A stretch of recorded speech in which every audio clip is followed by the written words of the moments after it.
The old bowling alley sat in the dark like a body nobody had come to collect. Rain beat against the metal roof in slow, uneven waves, and the sound moved through the empty building the way water moves through a shipwreck. Delaney Kovac knelt on the concrete floor beside Lane 7, one hand pressed flat against a rectangle of concrete that did not belong there. Cold. Colder than the slab around it. Cold the way something buried holds its own weather, refusing to warm to the room above it. Behind her, tucked inside a canvas camping pack, she had shoved against the wall. Two small boys giggled in the dark. Rowan and Silas Kovac, 5 years old. Twins, though nobody who met them ever thought so at first. Rowan was loud and heavy-footed and asked questions faster than the world could answer them. Silas was quieter, watchful, and carried an inhaler in the pocket of his corduroy overalls the way other children carried plastic dinosaurs. They were laughing about something one of them had said, some private joke that only the two of them understood, and the sound bounced off the ruined ceiling tiles and came back to Delaney softer, older, like something she had heard in another life. She was 32 years old. She had $11 in her wallet 3 weeks ago. She had $5.40 now. And she had just spent 6 of those dollars to buy the building she was kneeling in. Her palm pressed harder against the concrete. Beneath it, deep beneath it, something waited. Something heavy. Something a man had put there on purpose. The building held its breath. 3 weeks earlier, on a Tuesday morning in a county office that smelled like burnt coffee and printer ink.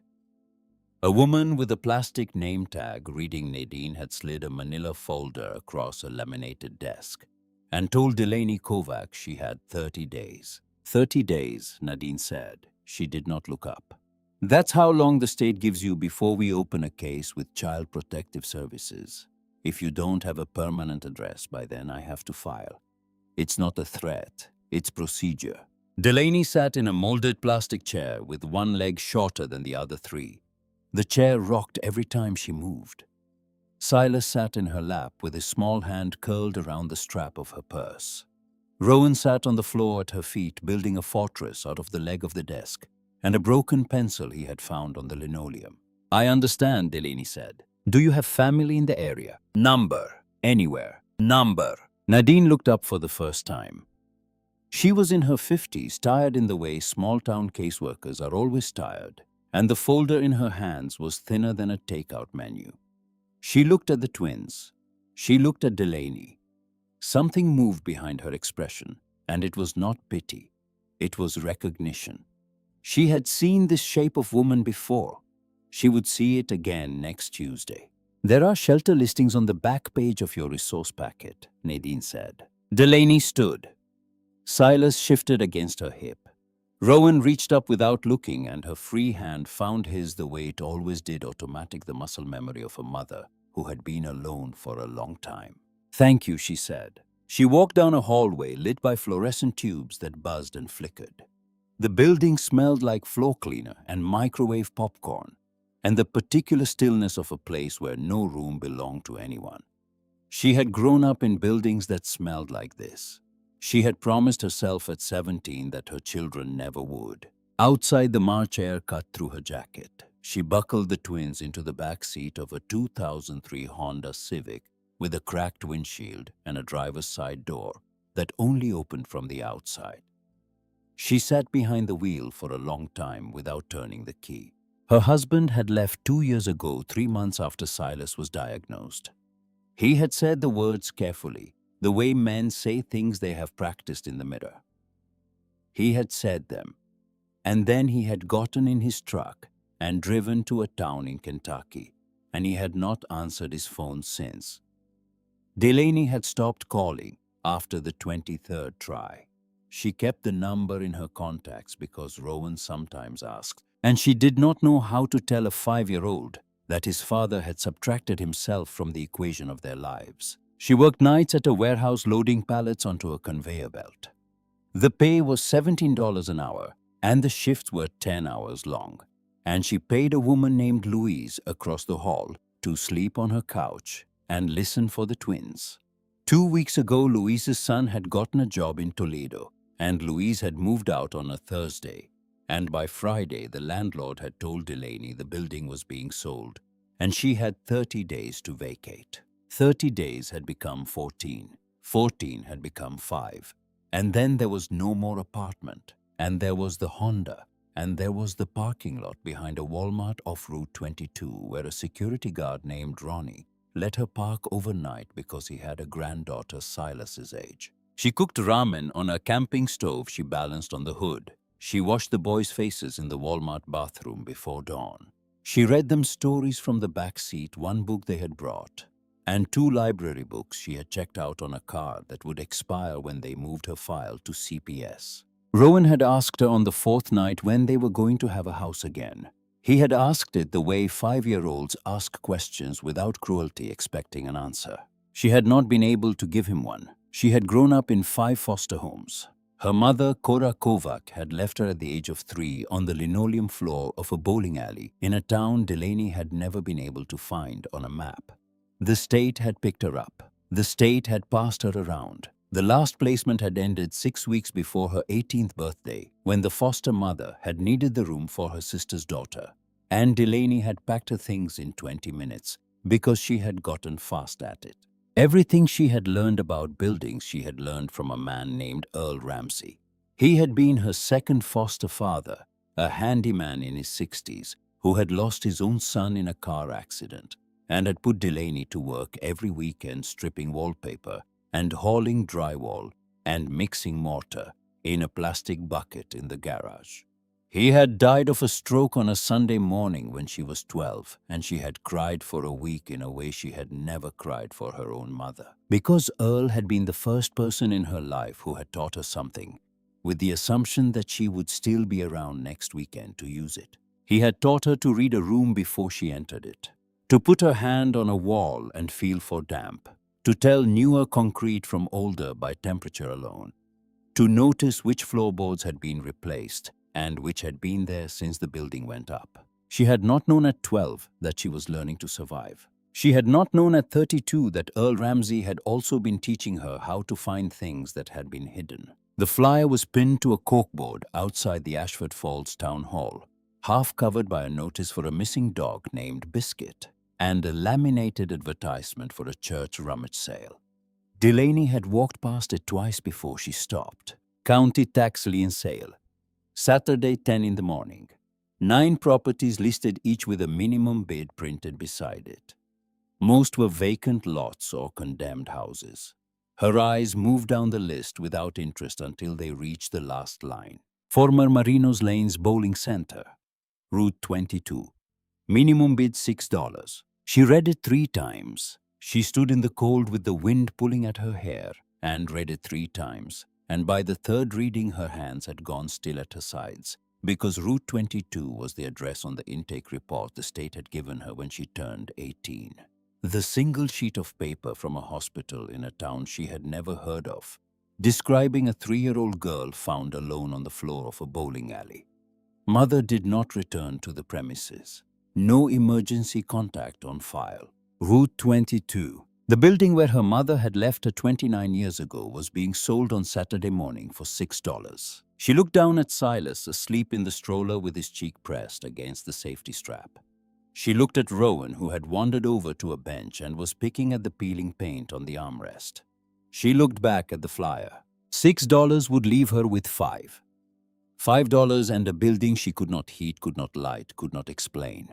It was the worst financial decision a woman with $11 could make. She decided to make it anyway. Saturday came in gray. Low clouds sat on the hills east of Ashford Falls like a lid nobody had asked for, and the wind carried the smell of wet leaves and diesel. Delaney parked the Honda 2 blocks from the town hall and walked the boys through the drizzle to a lawn where about 25 people had gathered in folding chairs to bid on the wreckage of other people's lives. She stood at the back with Silas on her hip and Rowan gripping the hem of her jacket. The county clerk read property descriptions into a portable microphone that cut out every 3rd word. The lots went fast. A condemned house on Elm sold for $900 to a man in a fleece vest.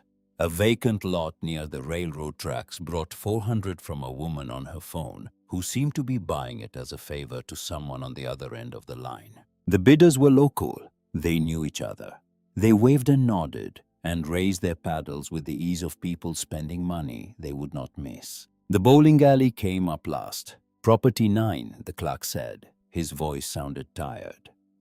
Former Marinos Lanes Bowling Center, Route 22. Single-story commercial structure, approximately 12,000 square feet, 10 lanes. Decommissioned in 2015. County assessment notes. Roof damage, standing water, and possible environmental hazard from lane oil residue. Minimum bid is $6. Nobody moved. A few people shifted in their chairs. A man in the second row leaned over to the woman beside him and whispered something. She shook her head without looking at him. "Do I have $6?" the clerk said. Delaney raised her hand. Everyone turned. A woman in the back row with a 5-year-old on her hip and another one holding her jacket, her free hand up in the drizzle like a child answering a question in class. $6 from the young lady, the clerk said. He looked at her for a second longer than the moment required. "Do I hear 10 metam?" Silence. Someone coughed. "6 going once, going twice." The clerk let the silence sit there, and then he tapped the paper on his clipboard. Sold. Nobody clapped. Nobody congratulated her. The man in the fleece vest looked at Delaney, and then he looked away. And Delaney understood in that look everything she needed to know about what she had just bought. She signed the paperwork inside the clerk's office with Silas asleep on her shoulder and Rowan spinning in a swivel chair by the door. The deed was a single page. She paid with a 5 and a 1 from the front pocket of her jeans and received a key on a plain metal ring. The clerk watched her fold the deed and tuck it into her jacket. "You know what that building needs," he said. "Number." "Neither does anyone else," he said. "That's why it went for 6. She found it 4 blocks off the main street, sitting at the end of a cracked parking lot on Route 22. The sign out front read, Marinos Lanes in tall block letters, but half the bulbs behind them had burst, and the plastic facing had yellowed to the color of old newspaper.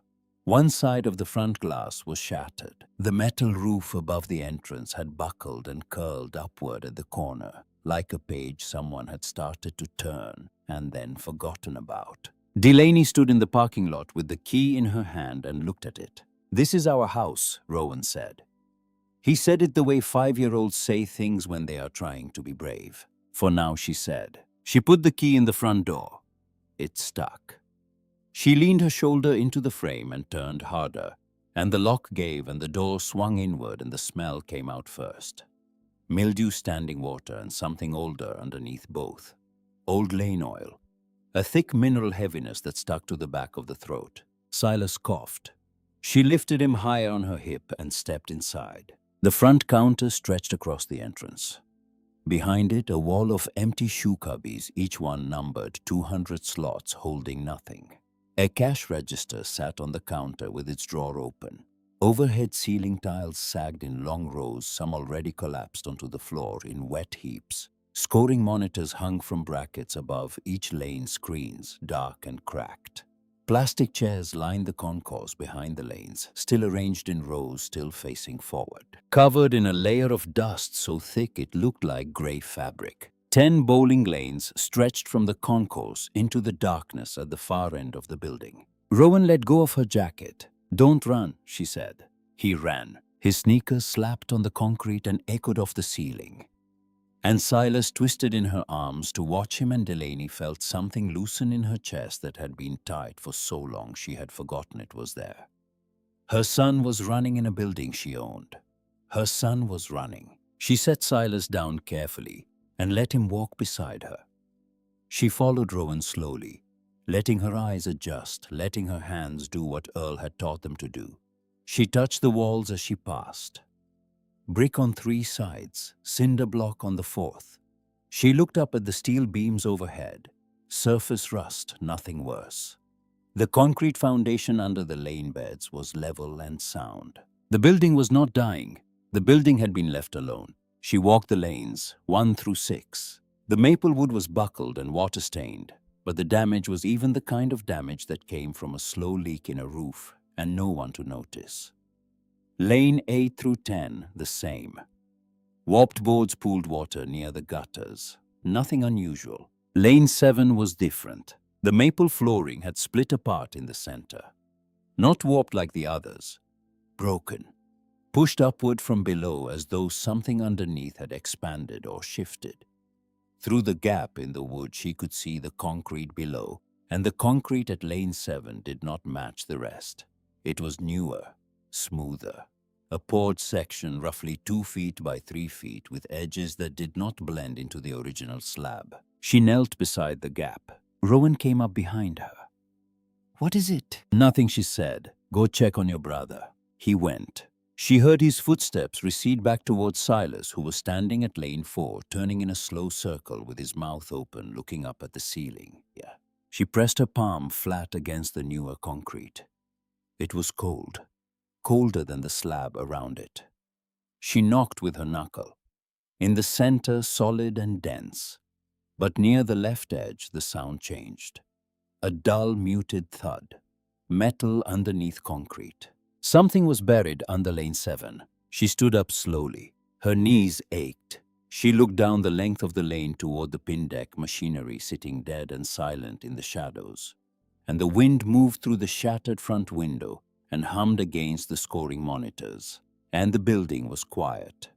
The way only empty buildings can be. Not peaceful, waiting. She did not know yet what was buried.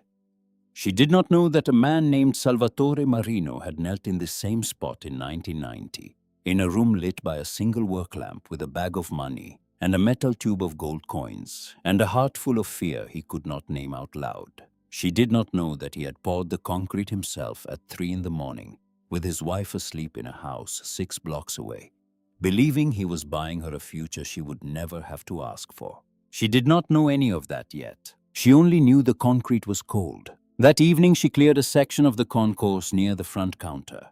She swept broken ceiling tiles and glass into a pile with a push broom she found in a utility closet.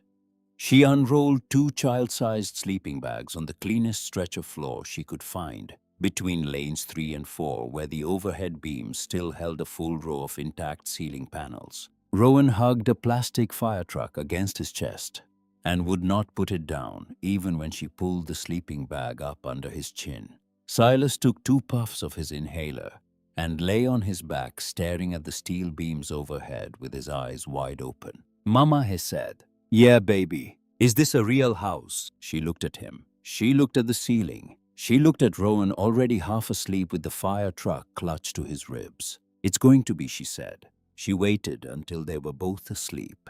Then she pulled a flashlight out of her jacket and reached into the front pocket of her backpack and took out the only photograph she owned of her own childhood. A Polaroid. Soft-edged from decades of handling.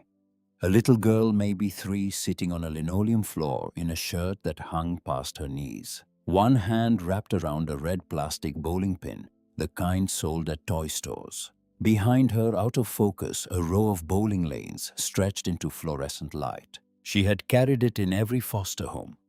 She had carried it in a canvas backpack her mother had left with her, along with a check for $11.40 from the state, and a red plastic bowling pin she had held onto until she was 9 when a foster brother had thrown it out a car window on the interstate. She held the Polaroid up in the beam of the flashlight. The lanes behind the little girl in the photograph. The angle. The scoring monitors just visible at the top of the frame. She lowered the flashlight and looked around at the building she was sitting in. She could not prove it, not from a photograph that old, but her hands knew, the way Earl had taught her hands to know. This was the room. She sat with that for a long time. She sat with the sound of her sons breathing in the dark beside her, and the sound of the rain on the metal roof above her. And she sat with a truth that had waited 29 years for someone to walk back into the building and see it. Her mother had left her here, in this room, on this floor, and now her mother was dead. And Delaney was 32, and she had 2 children of her own sleeping on the concrete a few feet away. And she had $6 less than she had that morning, and she owned the building. She put the Polaroid back in the backpack. She lay down on the sleeping bag between her sons. The concrete was cold through the nylon.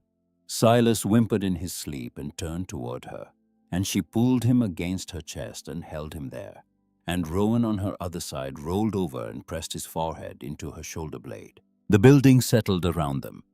Somewhere at the far end near the Pindex, a loose panel tapped in the wind. Delaney slept. Morning came pale and colorless through the east-facing windows.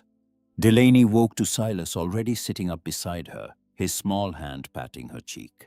"Mama, there's a lady." She sat up. A woman stood in the front doorway. Late 50s, maybe 60. Silver hair pulled back in a bun. A flower-dusted apron over a flannel shirt. She held a brown paper bag in one hand and a paper coffee cup in the other. And she was looking at the two children on the sleeping bags with an expression Delaney could not read. "I own the diner 1 block over," the woman said. Her voice was quiet the way people speak in churches. "Saw a light moving around in here last night through the windows." Delaney stood up. She smoothed her hair with one hand. "I bought the building at the tax sale. I heard." The woman looked past her down the length of the lanes. Her eyes moved slowly over the scoring monitors, the chairs, the darkness at the far end where the pin deck sat. Something in her face shifted. Not sadness exactly.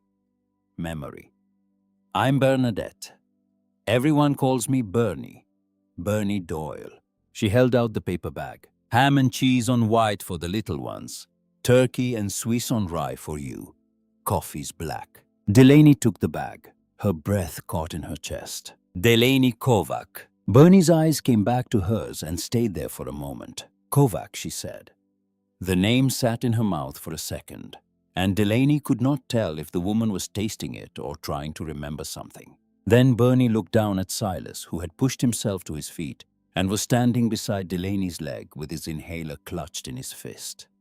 Rowan was sitting up now too, blinking at the stranger with the paper bag. Bernie's expression softened in a way that felt older than the moment. "What are their names?" "Rowan and Silas." "Twins." "Yes." Bernie nodded slowly, as though she were confirming something she had already decided. She turned to leave, then stopped at the door. "Come by the diner when you need to," she said. "Bring the boys. I've got blankets at the house. I'll bring them by later." She looked back over her shoulder, and for the first time her eyes went to Lane 7, to the broken maple, and the exposed concrete visible even from the entrance. "Lane 7, she said. She said it quietly to herself. Delaney watched her face. "Do you know something about it?" Delaney said. Bernie was quiet for a long moment. Her hand rested on the door frame. "That was Sal's lane," she said. "Salvatore Marino. He owned this place for 20 years. Nobody said his name out loud in this town in a long time." "Why?" Bernie looked at Delaney. Then she looked at the two boys standing beside her. "Because saying his name meant remembering what happened to him," she said. "And this town isn't good at remembering things that hurt." She stepped through the door.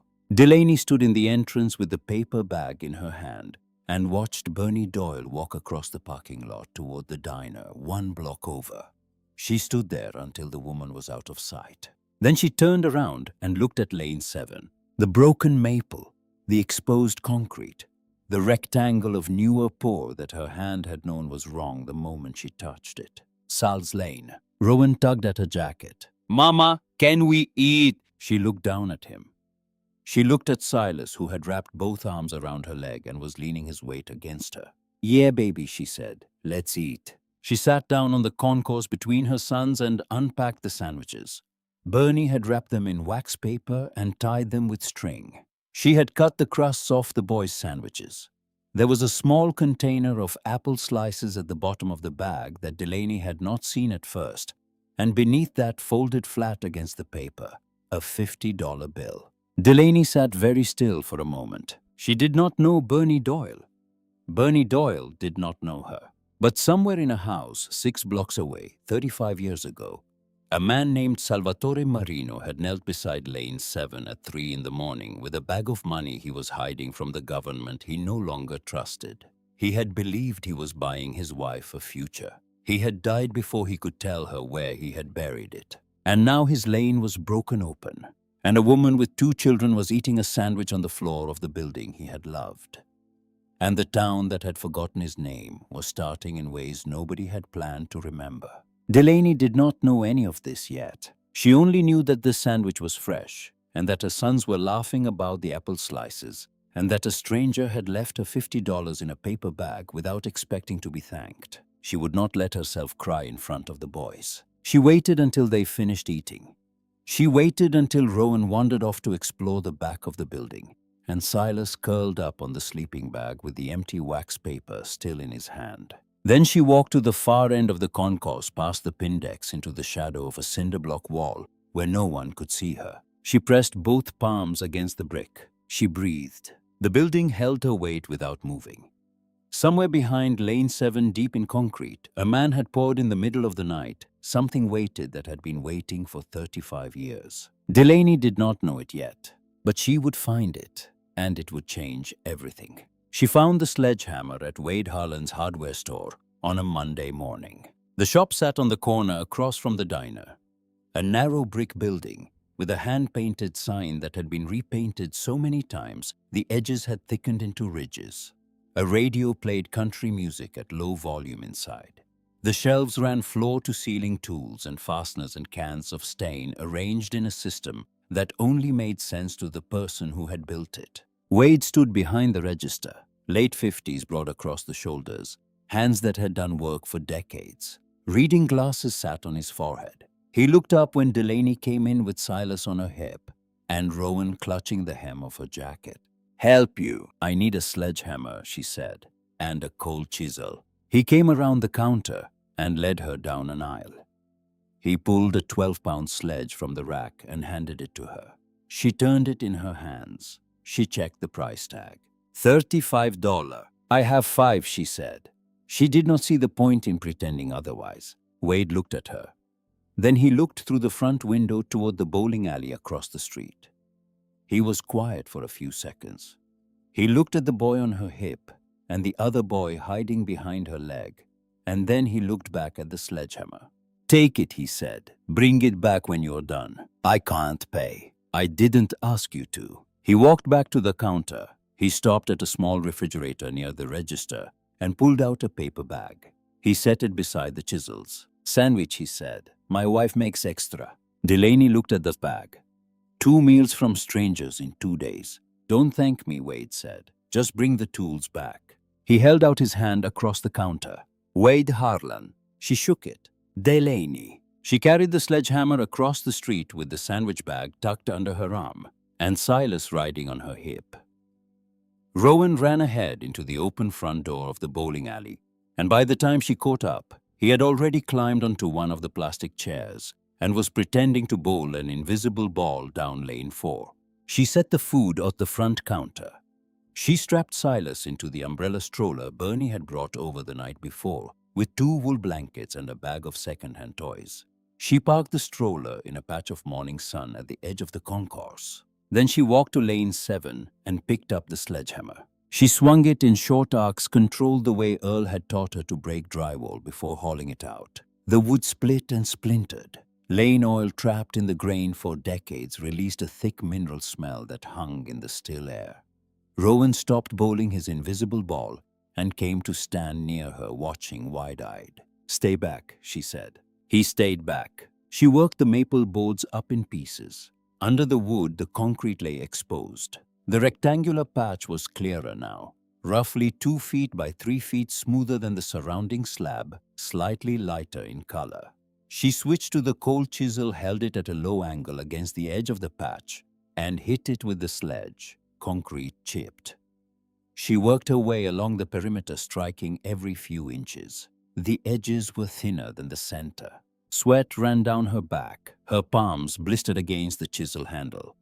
Dust coated her face and arms. The sound of steel on steel rang through the empty building with each strike, and Silas eventually fell asleep in the stroller, with his cheek pressed against the safety strap. Because 5-year-olds can sleep through anything, if it comes with a rhythm. After an hour, a chunk the size of her fist broke free. Underneath the chunk, she saw metal. Gray, lightly rusted, solid. She cleared more concrete. The safe was fully exposed by early afternoon. Roughly 2 feet wide, 1.5 feet deep, 1.5 feet tall. Steel painted gray, the paint blistered and flaking from years under concrete. A keyhole in the front. No combination dial. A single lock. She tried the key from the tax sale, the one the clerk had given her on the plain metal ring. It did not fit. Too wide for the keyhole. She sat back on her heels. Her arms trembled. She stared at the safe and the safe stared back. And for a long moment, she felt the whole weight of 32 years pressing down on her shoulders. Because this was where the story was supposed to end. This was where the girl with no money and no plan found the locked door and could not open it. And the world laughed, and she got back in the Honda and drove. Then she remembered the backpack. The canvas backpack her mother had left with her. Army green, faded at the seams, broken zipper on the side pocket. She had carried it in every foster home. She had carried it in the group home. She had carried it into the county office where Nadine had told her she had 30 days. She had never emptied the lining. She walked to the front counter. She pulled the backpack out from under the sleeping bags. She unzipped the main compartment and set it on the floor and worked her fingers along the inside seam where the fabric had come loose from the base years ago. Her fingertips touched something small, something metal. She pulled it out. A key, barely 2 inches long, brass, tarnished almost black. She held it in her palm and her chest tightened because a key does not appear in the lining of a backpack by accident. A key is placed there by someone who wants it hidden. A key is placed there by a woman who did not want her 3-year-old daughter to be searched. Her mother had known. Her mother had known about this building, about this safe, about what was inside it. Delaney knelt beside the exposed steel. She slid the brass key into the keyhole. It turned. The lock did not open. The mechanism inside was corroded, seized by 3 decades of dampness. But the key turned, and the key fit. And Delaney sat down hard on the concrete beside lane 7 and pressed both hands against her mouth and did not make a sound. Rowan wandered over and looked at her. "Mama, are you crying?" "No, baby. You look like you're crying." "I'm not." He looked at the safe. He looked at her. "Can we open it?" She lowered her hands. "Yes," she said. "Let's open it." Wade came back with bolt cutters. He did not ask questions. He looked at the safe, and he looked at the key still in the lock. And he looked at Delaney's face, and he set the bolt cutters down on the concrete and knelt beside her. "Old lock," he said. "The key turns, but the wards are frozen. We can pop the shackle on the exterior latch." He positioned the bolt cutters. The first cut bit into the shackle but did not break it. The second went deeper. On the third, the shackle snapped and fell to the concrete with a sharp ring that echoed off the far wall. Wade stepped back. Delaney reached down and pulled the door open. 2 items inside, nothing else. The first was a canvas bag, dark green heavy. She lifted it out and set it on the floor. She untied the drawstring and opened it. Rolls of cash, $100 bills and 50s bound with rubber bands that had gone brittle and cracked. Some of the bands had broken, and the bills had fanned out inside the bag. She could see the series dates on the faces: 1974, 1981, 1986. The second item was a metal tube roughly 14 inches long, 3 inches in diameter, welded shut on both ends, heavier than it looked. She turned it in her hands. No markings, no seams except the welds. Rowan crouched beside her. "What's that?" "I don't know yet." "Is it money?" She looked at him. "Some of it." Wade let out a slow breath. "Somebody buried that under a bowling lane and poured concrete over it," he said. "That's not forgetting. That's planning." Delaney did not answer. She looked past the safe toward the front counter, where Silas was still asleep in the stroller. She looked at Rowan, whose small hands were pressed flat against the concrete beside the open safe, as though he were bracing himself against the discovery. "Mama," Rowan said, "can we buy a house with this?" She did not answer that either. They counted together at the front counter. Delaney sorted. Wade tallied on the back of a scorecard he pulled from a box behind the register. He wrote in small, careful numbers the handwriting of a man who had spent 40 years pricing screws and lag bolts. $83,000. The metal tube was still sealed. Whatever was inside did not shift when she tilted it. "That's welded," Wade said. "You'll need a torch to open it." "Do you have one?" "I have one at the shop. I'll bring it tomorrow." He looked at the cash spread across the counter. He looked at Delaney. He looked at Rowan, who was standing on tiptoes trying to see over the edge of the counter at the money. "You need to be careful with this," Wade said. "Both about who knows and about what it is." "What do you mean?" "I mean money buried under concrete doesn't belong to the person who buried it." "Not really. It belongs to whatever they were hiding from." She met his eyes. Who was he hiding from? Wade was quiet. "Talk to Bernie," he said. "Bernie can tell you more than I can." She walked to the diner that afternoon with both boys in the stroller. Bernie saw her through the window and came out from behind the counter and led her to a booth in the back past the two men drinking coffee who did not look up. Bernie brought coffee without being asked. She brought grilled cheese for the boys. She sat down across from Delaney with a rag folded in her hands and waited. "I found a safe," Delaney said. She did not mention the amount. "Under lane 7. I need to know about Salvatore Marino." Bernie set the rag on the table. "Sal bought that bowling alley in 1971, she said. He was 32, second-generation Italian. His people came from Calabria. His father worked in the steel mill until it closed, and Sal swore he'd never work for somebody else. He built that place from nothing." She spoke carefully, choosing words the way people choose words when the person they are describing is dead, and they still care what happens to the memory. 10 lanes, a bar in the back, arcade machines along the wall, a party room for birthdays. For 20 years, that building was the center of this town. Friday nights, you couldn't get a lane without a reservation. Saturdays, the kids came in for free bowling. Sal paid for it out of his own pocket. Every Saturday, 9 to noon, any kid who walked through the door bowled free. She paused. He sponsored the high school bowling team, ran charity tournaments for the volunteer fire department, organized a Thanksgiving dinner in the party room every year for anyone who didn't have somewhere to go. Bernie looked at the table. Sal was the most generous man in this town and the most private. He didn't talk about what he did for people. He just did it. Rowan was chewing his grilled cheese slowly, watching Bernie's face. In 1989, Bernie said the IRS came for Sal. They said he'd been underreporting income.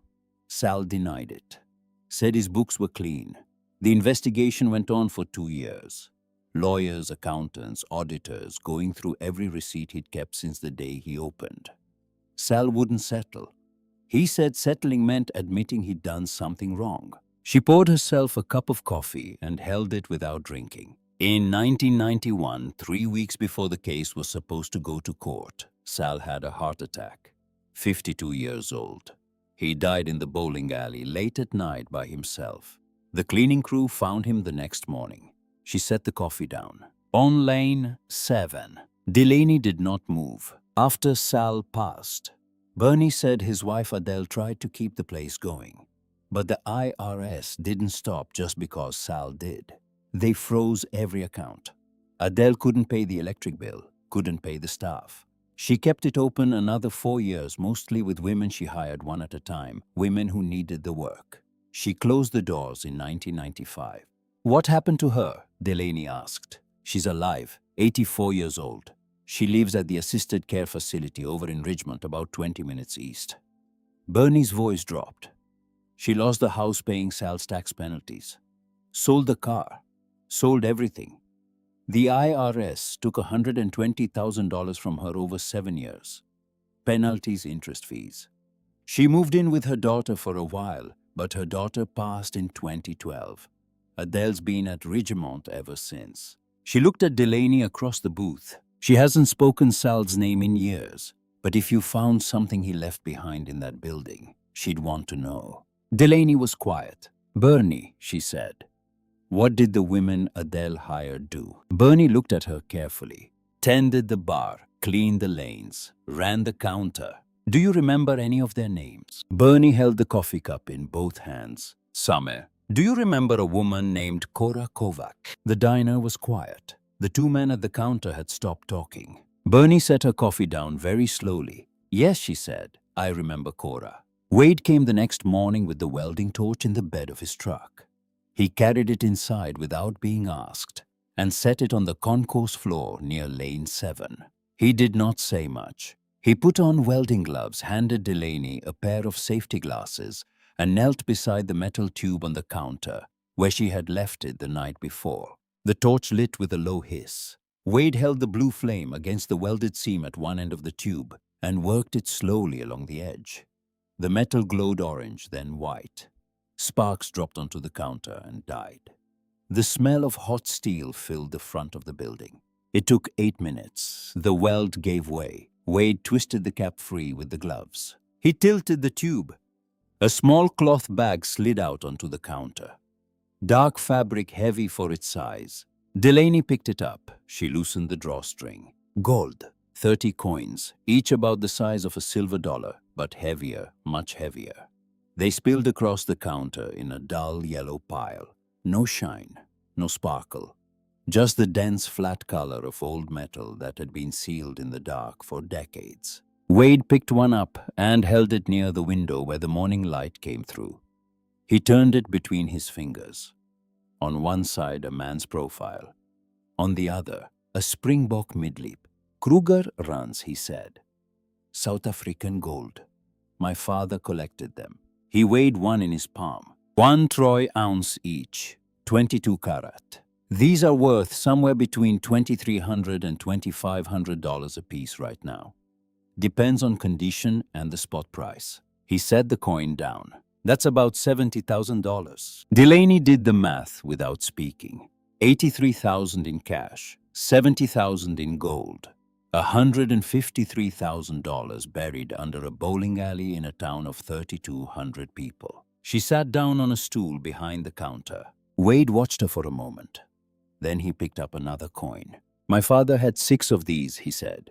He got them in 1990. Sal Marino asked him to hold on to them for 6 months. Wouldn't say why. 6 months later, Sal came back and asked for them, took them and left. My father never asked what for. He set the coin down beside the first one. I told that story to one person in my life, Wade said. About 5 years ago, a man named Curtis Vance came through town. Real estate developer. Grew up in Ashford Falls, left when he was 17, came back looking at commercial properties. Delaney felt the room tilt slightly. Why'd you tell him? Because he asked about Sal. And because I thought he was going to buy the diner across the street and turn it into something. I wanted him to know the town had a history worth respecting. Wade looked at her. He asked a lot of questions after that. About Sal. About the building. I thought he was doing his homework. He was quiet for a moment. Now I think he was doing something else. The black SUV pulled into the parking lot 3 days later. Delaney was on her knees clearing broken ceiling tiles when she saw the vehicle through the front window. She stood up. She wiped her hands on her jeans. She walked to the entrance and stepped outside as a man in a gray suit got out of the driver's seat. Mid-50s, silver hair combed back. A suit that fit like it had been measured twice. His shoes were polished to a shine that looked wrong on the cracked asphalt. You the new owner? I am. Curtis Vance. He held out a business card. She did not take it. I develop commercial properties in this region. I've been planning a mixed-use project on this block for 2 years. Retail on the ground level, residential above, parking structure adjacent. He looked past her into the building. This lot is the parking structure. It's not for sale. $10,000 cash. It's not for sale. Curtis put the business card back in his pocket. His eyes moved slowly across the parking lot. They stopped on the stroller she had left in the shade near the entrance where Silas was asleep, with his cheek against the safety strap. They moved to Rowan, who was crouched at the edge of the asphalt drawing shapes in the dust with a stick. You have 2 children? Curtis said. His voice was even. Delaney did not answer. $10,000 buys a lot of things, he said. A used car with airbags that work. First and last month's rent on a real apartment. Health insurance for a boy who carries an inhaler. Delaney stepped forward. Get off my property. Curtis did not move. He looked at her for a long moment, and then he smiled, small and cold the way men smile when they are calculating. The tax lien sale may not hold up, he said. My attorney is reviewing the chain of title. If there's a prior federal lien from the original IRS case, the sale could be voided and the property reverts to the county. The county has already agreed to sell to me. The deed is signed, she said. It was recorded at the clerk's office. Deeds can be challenged. He put his hands in his pockets. I'm not trying to make this difficult, Miss Kovac. I'm offering you a way to walk away with money in your pocket before the county takes it from you for free. That's more than this building will ever give you. You don't know what this building has already given me. Curtis looked at her. He got back in the SUV. He did not drive away immediately. He sat behind the wheel with the engine running for almost a minute, watching her, and Delaney did not move. And finally he backed out of the lot and turned east on Route 22 and was gone. Rowan stood up with his stick still in his hand. Mama, who was that man? Nobody important, baby. He was looking at me and Silas. I know. She crouched down and pulled him against her hip. He's not going to come back for you, she said. Do you hear me? He's not going to come back for you or your brother. Ever. Rowan nodded against her shoulder. She held him for a long time. She drove to Ridgemont the next afternoon. Bernie kept the twins. Wade lent her his truck, a 1998 Ford with a cracked dashboard and a radio that only picked up one station. She parked in the circular drive at the assisted care facility and walked past a flagpole that hung limp in the still air. Inside, the hallway smelled like floor cleaner and something sweet underneath it. Lavender, maybe. A woman at the front desk asked who she was visiting. Adele Marino. Room 22, down the hall, last door on the left. Delaney walked the hallway. Doors open on either side, some showing empty beds, some showing the backs of heads turned toward televisions. The building was quiet in the way institutions are quiet. Not peaceful, managed.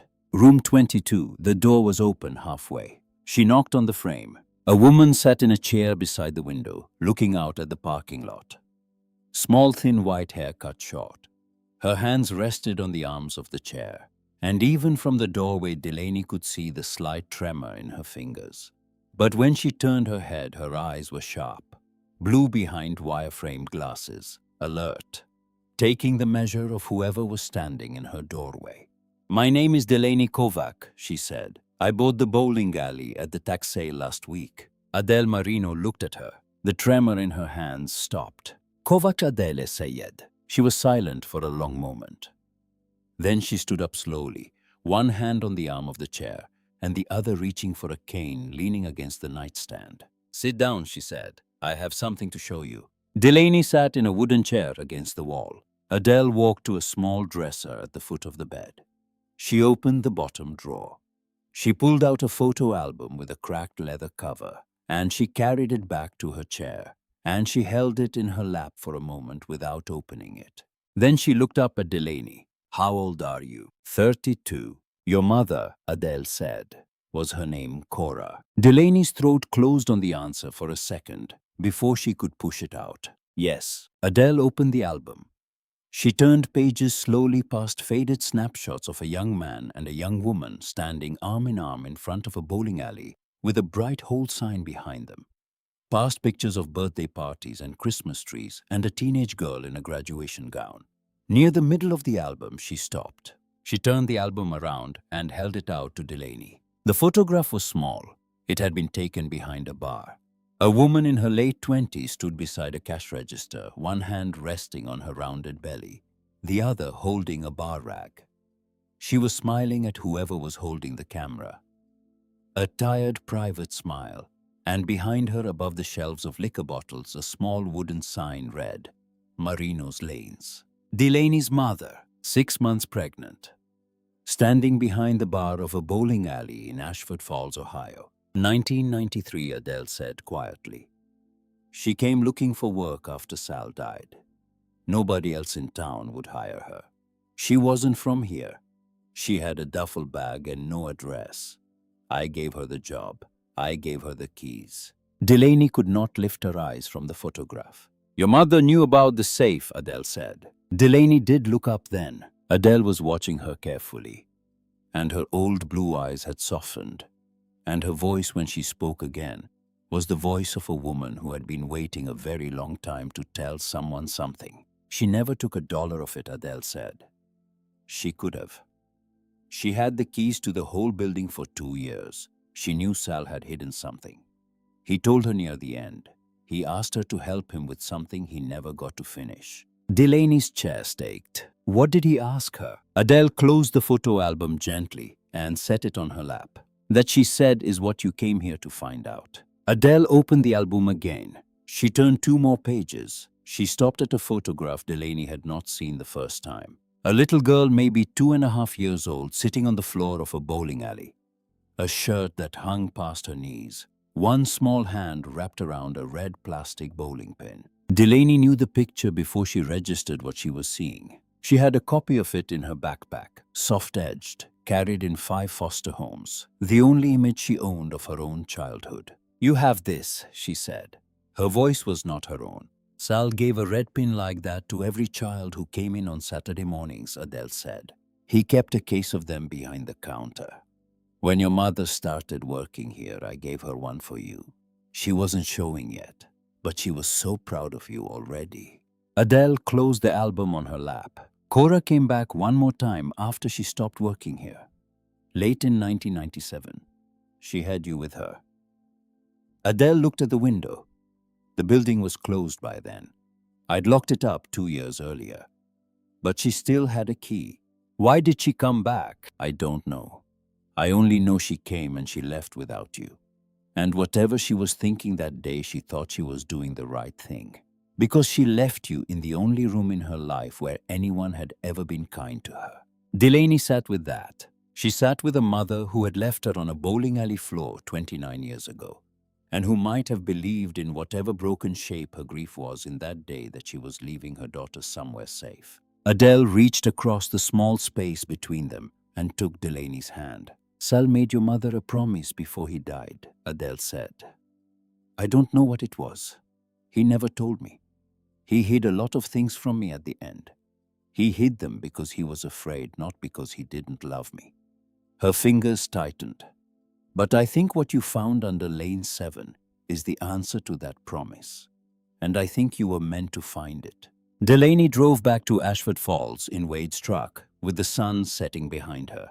She did not turn on the radio. The farmland passed in silence outside the windows. She thought about a woman she could not remember standing in a closed bowling alley with a 3-year-old daughter she was about to leave behind. And she thought about what kind of promise would drive a woman to do that. And she thought about the money in the safe, and the coins in the tube, and the $83,000 sitting in a canvas bag on the front counter of a building she had bought for $6. She thought about Rowan and Silas safe with Bernie at the diner, eating something warm. She was not going to keep the money. She had known it since Adele had put her hand over hers. She got back to the bowling alley after dark. She parked the truck in the lot. She walked inside and turned on the flashlight she kept on the front counter and stood alone in the dark building with $153,000 spread across the counter behind her. Then she walked to the bar. The bar sat at the back of the building behind the lanes, separated by a half wall and a row of high-top tables bolted to the floor. The counter was solid oak, darkened by years of spills. Behind it, a commercial refrigerator sat dead against the wall. She dragged the refrigerator away from the wall, heavy. The compressor scraped across the concrete. Behind it, cobwebs and mouse droppings and the smell of old rubber. She pushed the bar counter. It did not move. She braced her feet and pushed harder. The legs scraped across the floor and the counter slid 6 inches. Under the counter, where it had been hidden for decades, the concrete floor had a square cut into it. A panel roughly 18 inches on each side, set flush with the surrounding slab. A recessed handle, rusted, sat in a notch along one edge. Delaney knelt down. She hooked her fingers into the handle. She pulled. The panel lifted. Beneath it, a shallow compartment about a foot deep, lined with concrete on all sides. Inside the compartment sat a tin box, old. The kind that once held Christmas cookies. The lid was rusted shut. She pried it open with the cold chisel she had left on the counter that morning. Cash, more cash, bundles of it packed tight, bound with rubber bands that crumbled when she touched them. $100 bills, 50s, 20s, series dates from the late 70s and early 80s. She did not count it there. She carried the tin box to the front counter and spread the bundles out the way she had done with the first find. $197,000. More than twice what the safe had held. But the money was not the only thing in the tin box. At the bottom beneath the last bundle of cash sat an envelope. White, yellowed at the edges, sealed. On the front, in small, careful handwriting in blue ink, 2 words and a sentence. Adele. When you find this, I'm sorry it took so long. Delaney held the envelope in her hand for a long time. Then she set it on the counter beside the money. She did not open it. It was not hers to open. She would carry it to Ridgemont in the morning. She did not sleep that night. She sat on the sleeping bag between her sons, who Bernie had brought back after dinner, and who had fallen asleep with dessert still on their faces. And she watched the ceiling and thought about the woman in room 22 who had waited 35 years for an envelope she did not know existed. Curtis Vance came back on Thursday. He came with an attorney this time. A man in a gray suit carrying a briefcase and the expression of someone billing by the quarter hour. Delaney was on the concourse, tearing out water-damaged carpet padding, when the 2 men walked in through the front door. Rowan was helping her, carrying small strips of padding to a pile near the entrance. Silas sat on a folding chair Bernie had brought over, watching them work. Delaney stood up. She wiped her hands on her jeans. We filed a petition with the county to review the tax lien sale, Curtis said. He did not raise his voice. He did not need to. The property may have an unresolved federal lien from the original IRS case. If the lien predates the tax sale, the deed is invalid. The attorney opened his briefcase and pulled out a folder. Delaney walked past both of them into the building and picked up a folder from behind the front counter. She had spent 2 evenings reading through Sal's records after her second visit to Adele, and she had learned exactly where to find what she needed.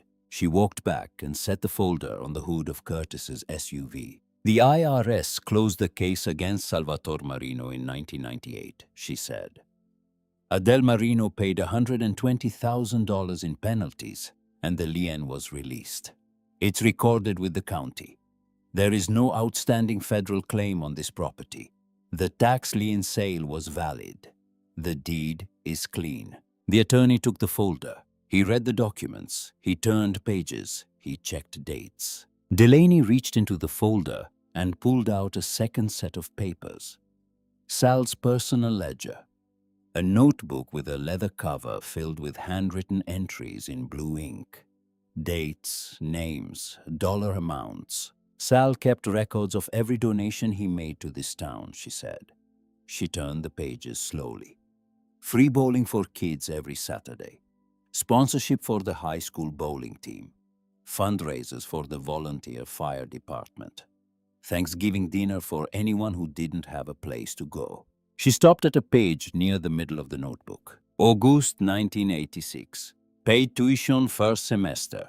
Curtis Vance, Ohio State University. From the community fund. She turned the ledger so Curtis could read it. Curtis looked at the page. His name. In a dead man's handwriting. A dollar amount beside it.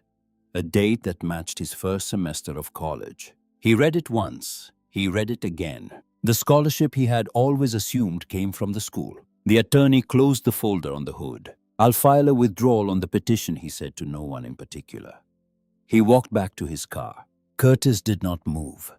He stood over the ledger with both hands on the hood of his SUV, staring at his own name in a dead man's notebook. I didn't know, he said. Sal didn't tell people, Delaney said. That was the whole point. Curtis stepped back from the truck. He walked to the front step of the bowling alley and sat down. He put his elbows on his knees and looked at the ground. Delaney left the ledger on the hood and went inside. She worked on clearing the back storage room for 30 minutes. When she came back out, Curtis was still sitting on the step. The attorney's car was gone. My father bowled here every Wednesday, Curtis said. He did not look up. Emmett Vance. He worked at the steel mill. He died when I was 17, heart attack on the plant floor. I left this town the day after his funeral, and I did not come back for 15 years. He looked at the brick walls. I thought tearing this place down would make it easier. Built something new so I would not have to look at it. Delaney sat down on the step beside him. They looked out at the street together. The diner, the hardware store, the houses beyond. A town that had been quietly held together by people who had never asked for credit.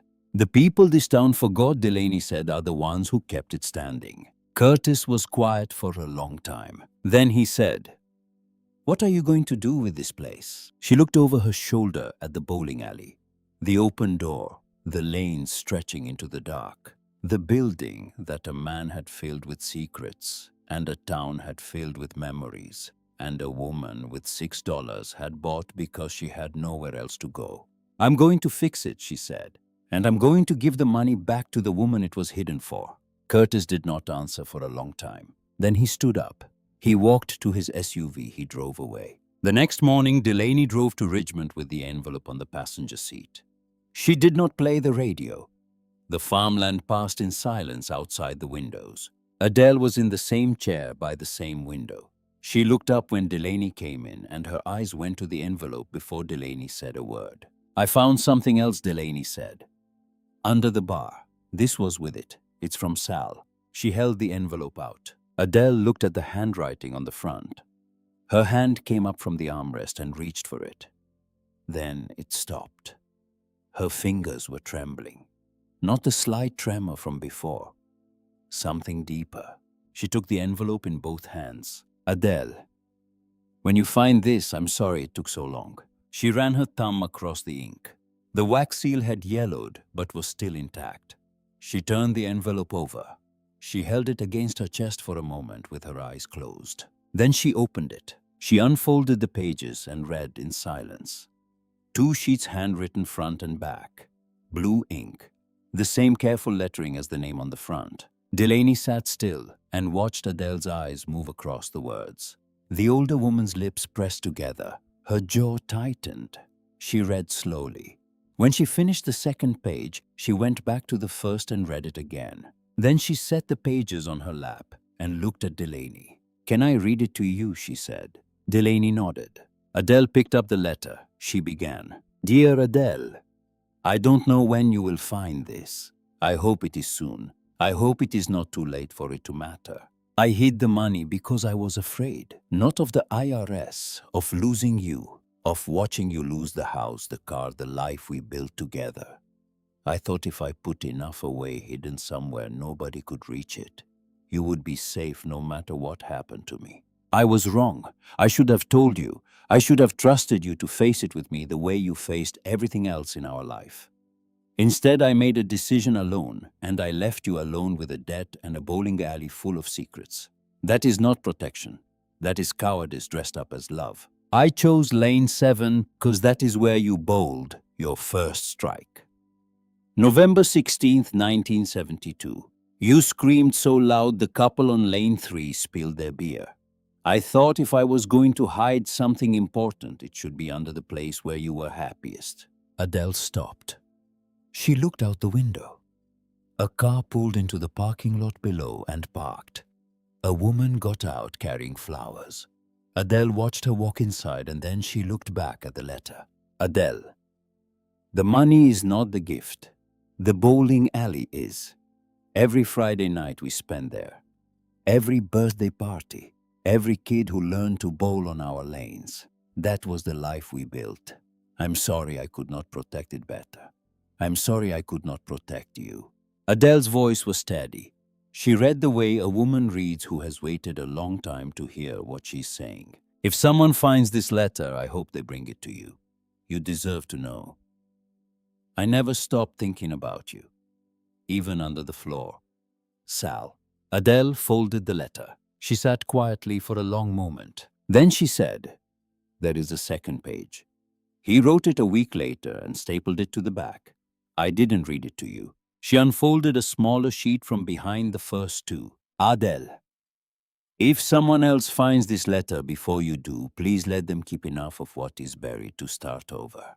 That is what I owe Cora Kovac. I made her a promise and I died before I could keep it. She came to me last month. She's expecting a child. The father is gone. She has no family. She said she wanted to work for one summer and disappear. I told her she could stay as long as she wanted. I told her if anything ever happened to her, I would take care of the child, as if the child were ours. I broke that promise the day my heart gave out. If the child ever finds this building, tell her the promise was real. Tell her lane 7 is her lucky lane. Tell her Sal was sorry. Adele lowered the letter. Delaney could not move. She had come into the room believing she was returning something to a stranger. She had walked in thinking the story ended with Adele. The story did not end with Adele. I always wondered. Adele said quietly what happened to that woman. She stopped coming to work in the fall of 1994. She had the baby somewhere else. I never met the child. Her eyes were on Delaney's face now. Sal thought about her every day for the last year of his life. I could tell. He never said her name to me. He never told me why. Now I know why. She reached across the small space between them and closed her hand around Delaney's. He was waiting for you, she said. The building was waiting for you. Delaney drove back to Ashford Falls with the letter on the seat beside her. She stopped once at a rest area on Route 22 and sat in the truck with the engine off and cried in a way she had not cried since Earl Ramsey died. She cried for a mother she could not remember and a stranger who had made her a promise before she was born. She cried for the little girl on the linoleum floor with a red plastic pin in her hand. She cried for Rowan and Silas, who would never have to wonder whether anyone had been waiting for them, because she was going to wait for them for the rest of her life. Then she wiped her face and started the truck and drove home. She stopped at the bank in Ridgemont the next morning. She opened an account in Adele Marino's name. She deposited $150,000, enough to clear any remaining medical bills and fund Adele's care for the rest of her life. She set aside $100,000 for the bowling alley, repairs, reconnection fees, permits, and the emergency room bill from the night Silas had gone into an asthma attack in the middle of everything. The remaining $100,000 she put into a community trust in Sal's name to fund free Saturday bowling for the next 10 years. She drove to the care home and told Adele what she had done. Adele shook her head. That money has been nothing but trouble. I don't want it. Sal hid it for you, Delaney said. He said so in the letter. Adele looked at the letter on her nightstand. She looked at the photographs on her dresser. Then use it for the building, she said. That's what Sal would have wanted. He loved that place more than anything except me. The account is in your name, Delaney said. The building money is separate. Both things can be true. Adele looked at her for a long time. Then she nodded. One nod. Small but certain. Neither of them said anything else about the money. There was nothing else to say. Word spread the way things spread in small towns. A retired electrician named Carl showed up on a Saturday and rewired the lane lighting without being asked. He spent 6 hours on a ladder running new wire to each scoring monitor bracket. A plumber came the following week and replaced the corroded pipes in the kitchen and the bathroom. A woman who ran the garden center on the edge of town brought flats of marigolds and planted them along the parking lot curb. Wade came every morning before opening the store. He brought tools. He brought coffee. He taught Delaney how to frame a wall, how to run electrical conduit through a ceiling joist, how to cut drywall around a pipe and make the seam disappear. Your hands learn faster than your head, he said one morning, holding a level against a stud she had just installed. She adjusted the stud until the bubbles centered. He nodded and moved to the next one. Bernie brought food every day, sometimes a sandwich, sometimes soup in a thermos. She never asked if Delaney was hungry. She just left it on the counter and went back to the diner. Curtis Vance showed up on a Saturday morning in his truck. Not the SUV. The truck. The bed was loaded with lumber. 2x4s plywood and a stack of oak planks for the lane surfaces. He backed up to the front door and started unloading without a word. Delaney came out and helped him carry the wood inside. They worked in silence for 20 minutes. When the truck was empty, Curtis brushed off his hands and looked at the building. My father would have wanted me to do this a long time ago, he said. He got in his truck and drove away. He came back the next Saturday with drywall. The Saturday after that with paint. He never stayed long. He never asked for anything. He just delivered materials and left. In the back of the building, past the mechanical room, Delaney built a small apartment. One room, a bathroom, a kitchenette with a window that looked out over the lanes. She did most of the framing herself. Wade checked the walls. The plumber handled the water lines. It took 3 weeks. When it was done, she drove to Ridgemont and asked Adele if she wanted to move in. Adele stood in the doorway of the finished apartment and looked at the fresh drywall, the new window, the small counter with a coffee maker on it. She touched the wall with her fingertips. Sal would have liked this, she said. She moved in on a Friday. Within a week, she had curtains on the window and a bookshelf against the wall. She started tending the marigolds in the parking lot, working slowly on her knees with a hat against the sun. Delaney built 2 more rooms behind the apartment. Rowan and Silas had their own rooms for the first time in their lives. 2 small windows, 2 twin beds, a shared bathroom between them. She painted the walls the color they picked. Rowan wanted red. Silas wanted a gray so pale it was almost white. The first night they slept there, both of them wandered into her room by 2 in the morning and climbed into her bed anyway, and she did not have the heart to send them back. On a warm Saturday in June, Delaney mounted a brass plaque beside the front entrance.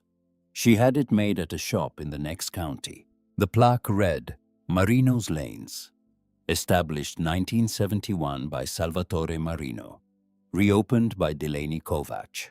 For Rowan and Silas and every child who ever needed a place to come inside. Every lane tells a story. This one never stopped. Below the inscription, 10 names. The first 10 children enrolled in the Saturday free bowling program Delaney had started the month before. Every Saturday, 9 to noon, any child who walked through the door bowled free.